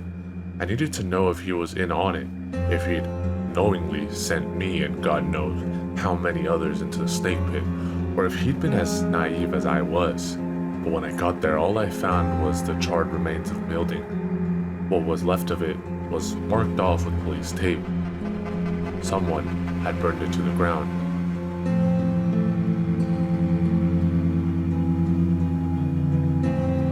Quiet days at the bank are nice sometimes, but they do have a tendency to drag unless I keep busy. That's really why I started writing stories in the first place. They're my little distractions from the silence and the other things I'd rather not think about. So I was at my desk, taking advantage of the quiet by catching up on some paperwork, when suddenly I had this powerful feeling, this realization that what was happening, all of this, was wrong. It began to sink in that I shouldn't be there, that I hadn't worked there in weeks, and more disturbingly, I couldn't remember how I'd gotten there. Was it all a dream? And if so, had I woken up? Hey, I tried to flag down a passing customer, but she didn't answer. She kept walking as if she hadn't heard me, and in fact, no one was paying attention to me or doing anything but staring ahead or down at their work. I wanted to get a look at the date to get some explanation for all this, but I couldn't get my computer monitor to turn on. I banged on the keyboard and clicked the mouse, but nothing happened, unresponsive. I gave the tower under my desk a hard kick and the screen clicked on and buzzed to life. Instead of the desktop, the screen was pure white. Then it changed, becoming pink at first and then darkening to a deep red. It was bright, almost blinding. And I tried to click the mouse again, only to find there was none under my hand. No keyboard either. There wasn't even a tower. The one I just kicked was gone. I reeled back from my desk with my hands in front of my eyes to shield them from the sting of the red light. It became so strong that it filled the entire bank, ceiling, walls, and floor. From the desk, cubicles to the teller window to the lobby at the far end. Yet no one reacted in the slightest. They continued their work and went about their day bathed in the light, oblivious to the blood color wrapping their eyes. Up out of my chair, I went to Carol, one of my coworkers, and called her name. She didn't look up. I did the same to Vince, and when he didn't respond to the name, I repeated it louder. It was like talking into the wind. The sound of his name was sucked up into the vacuum. I went from desk to desk, banged on the security glass of the teller window, and shouted as loud as I could from the center of the bank.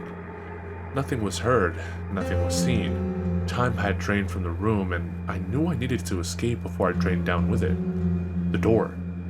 I ran through the lobby and out the door, needing to be free of that place.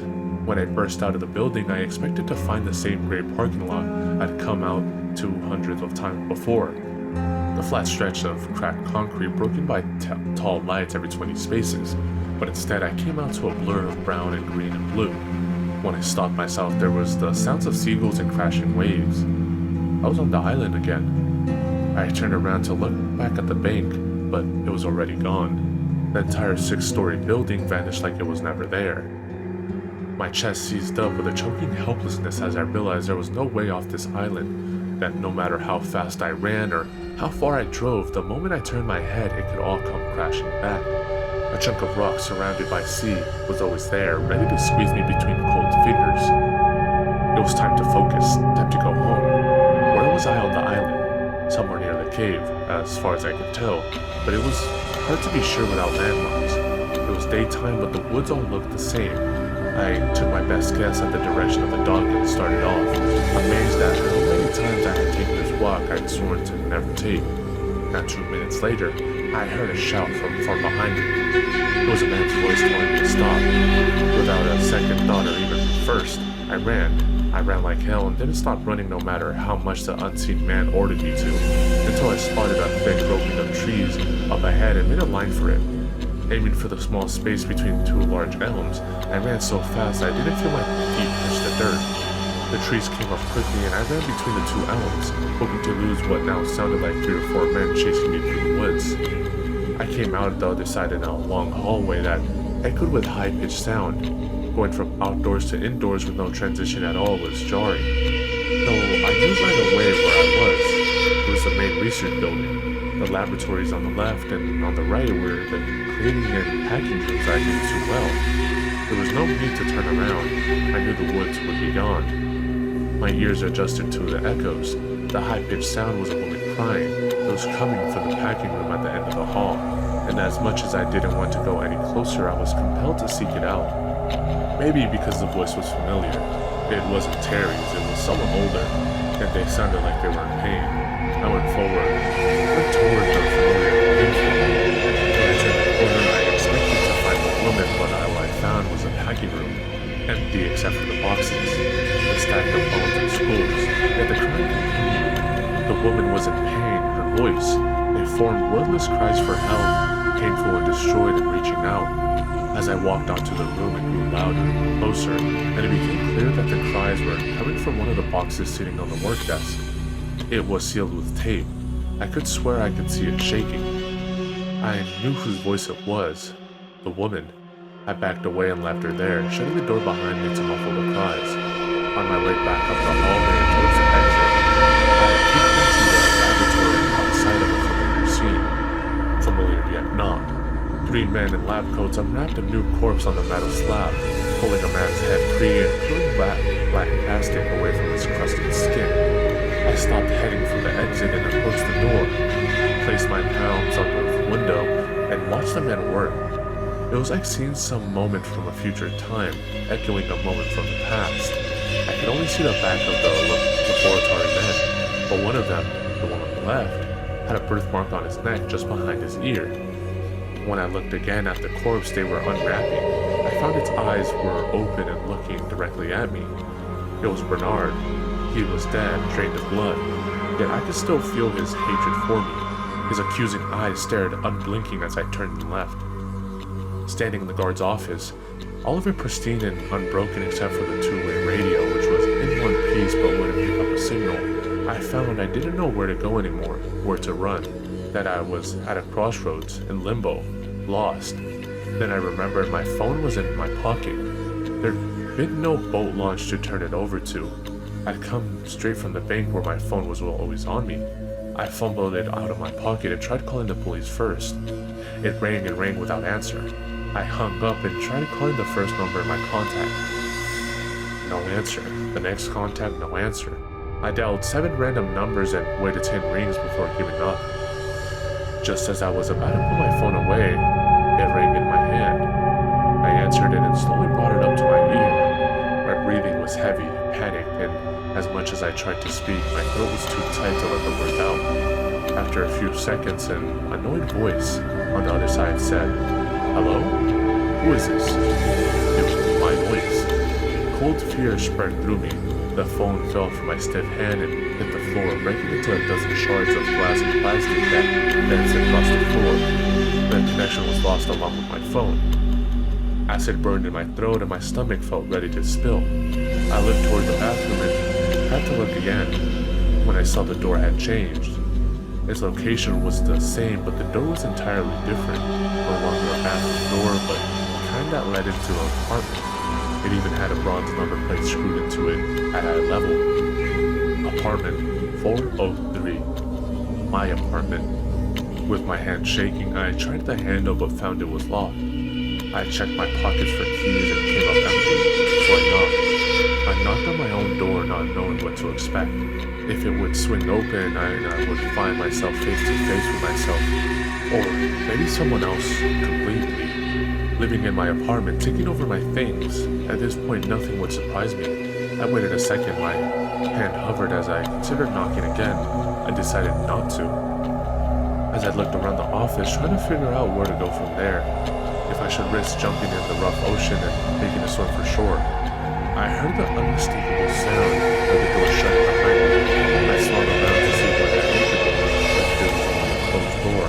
Not my door, not apartment 403. It was only the bathroom door. I opened it, unlocked now, and looked inside to find the bathroom and nothing more. I don't know where I am anymore.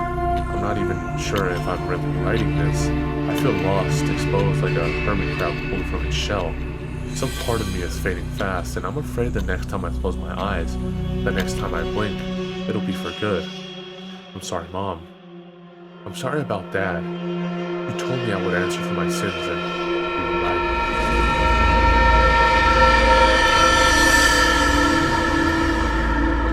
They didn't bury their treasure here. They buried their dead. I was woken by a gunshot. The rough sounds of scuffles in the dark reverberated in the school. It took a long time, too long, to draw enough energy to open my eyes, and twice as long to sit up. But finally, my feet dangled from the slab. The contraption around my chest glowed faint red at its center. It grew brighter each time I moved. My body was difficult to control. The skin felt twisted over bones, like I'd slept in a suit one size too small. The first time I stood up, I fell down, hit the stone floor hard, but I stood up, steadied myself on an instrument table, and eventually took my first step, followed by another, and then another. The stone was cold and damp under naked feet. The cave was lit up by lanterns and the excited readouts of machines, all those computers cooling down for their purposes. However long I thought it had taken to open my eyes, my perception of time had been wrong. It seemed I was alone inside the cave. The fight had moved elsewhere. Halfway across the cave, I found my sister. She lay in a ditch of wet rock like a lost doll. I fell on her and wiped the foam from her mouth to check her breathing. It was faint, the same for the pulse in her neck. There was a needle mark where a droplet of blood had beaded up. Before I could try to resuscitate her, her eyes fluttered open, and she smiled up at me. "Who did this to you?" My voice. It felt so strange coming out of my throat. Her eyes, she was raspy, strained. It was as difficult for her to talk as it was for me to try to watch her. "Who was it?" "Doc." The word cut out as she winced in pain. Whatever he had used on her was tearing her insides apart. I told her I could get her help, but she shook her head. "Too far, won't make it," she promised. "Of course I will." She smiled again. "It's so nice to see your eyes." Suddenly, her smile twisted and she began spasming underneath me. Her body bounced violently up and down, arms and legs slapping hard rock, and I tried my best to hold her still, to keep her from hurting herself. My body weight pressed down on her, but soon the spasm stopped. Her eyes lost focus and she exhaled one final small breath. Right there in my hands, my sister died.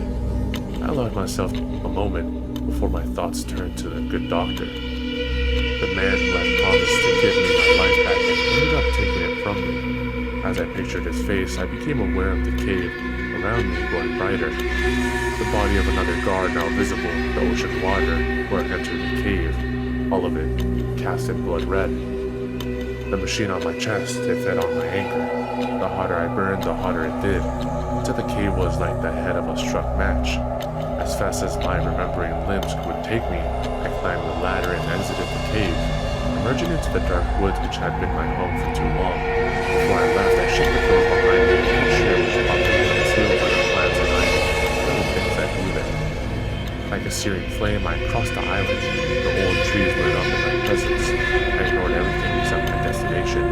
Even as I came alive with fresh senses, I thought of one thing only, one man. Like the coward he was, I knew I could find him near the dock, trying to escape the consequences he deserved. Not 20 yards from the building near the dock, I heard his wretched voice. I didn't say 20 minutes, I said 30. Through the trees I could see him, standing in the clearing, arguing with a man on the phone. You can justify it however you want, but if your brother isn't cool enough to get stopped in 30 minutes, it will be your head. You understand me? He had been stabbed, the back of his coat slicked with blood. I hoped it was my sister who'd done the deed, but I had a faint memory of it back in my mind, as if I had done it myself. I waited for him to hang up the phone before I stepped out of the trees. The sound of my foot breaking a twig caught his attention, and his hand tensed around his gun. He relaxed when he saw it was me, as if I didn't pose a threat. Get back to the lab, he ordered. That was his dog. I saw what you did to her. The doctor's face tensed up as he reevaluated my presence. It was unavoidable, he concluded. Now help me with him so we can finish this. He looked over to a small guard building, through the door which seemed to be blocked from the inside. There, he sees me, the doctor said. Now is the time. If I help you with him, you help me with her. He looked back at me. You're mad. Yes, I am.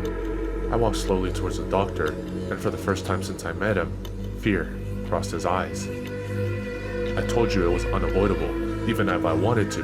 There isn't enough time to bring her back. As he babbled and fumbled over his words, I took hold of the metal contraption wrapped around my chest and began to pull it from my skin. I ignored the pain of the needles and wires ripping free. Now hold on. The body doesn't give up the old spirit so easily. You're only half in this world.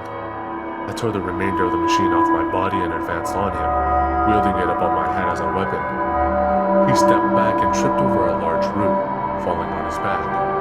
Help me, I said. Of course, he replied. He raised his gun and fired.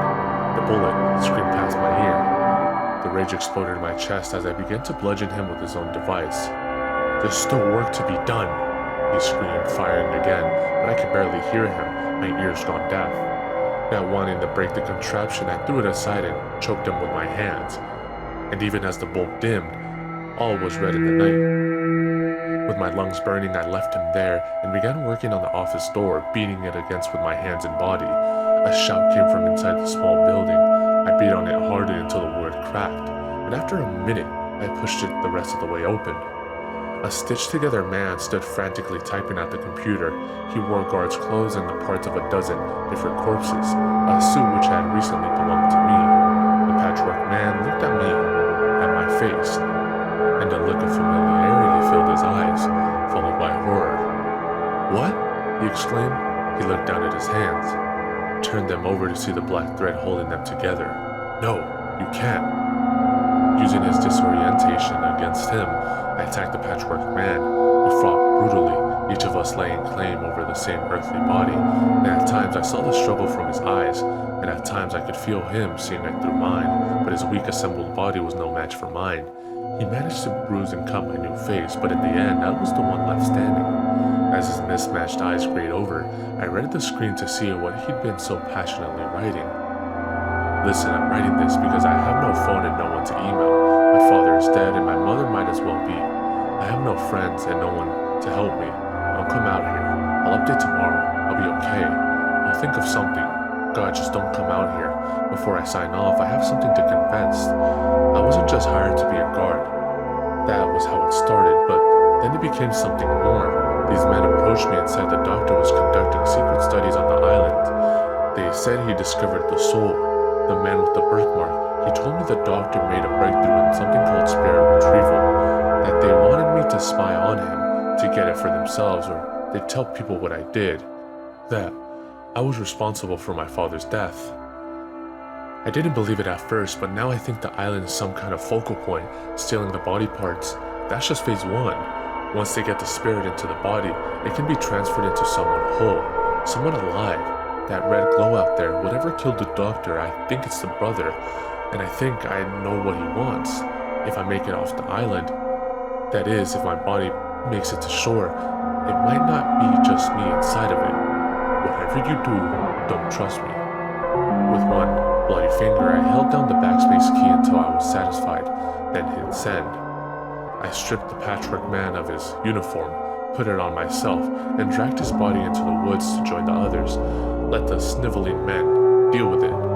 The men who sniffed and pried and stole for themselves, like so many maggots I could come to know. As I stood at the end of the dock to wait for the boat, the sting of the wind on my damaged body, I could feel the guard inside fighting me, the patchwork man struggling to take his life back. He didn't understand the futility of his fight, for the simple reason that I wanted more, his life, his vessel, and would do more to keep it. It was that simple. I would pull his strings until it was time to cut them. You won't hear from me after today. You will never see me again. I will not tell you where I am or where I'm going. This is my final transmission. One day, I'll come back for her.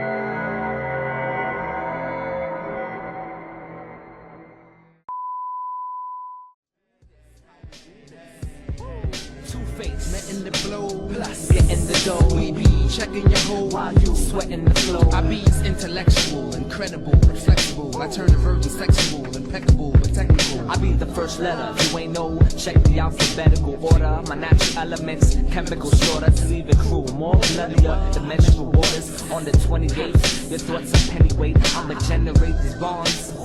Watch as I detonate. At any rate, I separate like races. Niggas segregate you featherweights. LMA.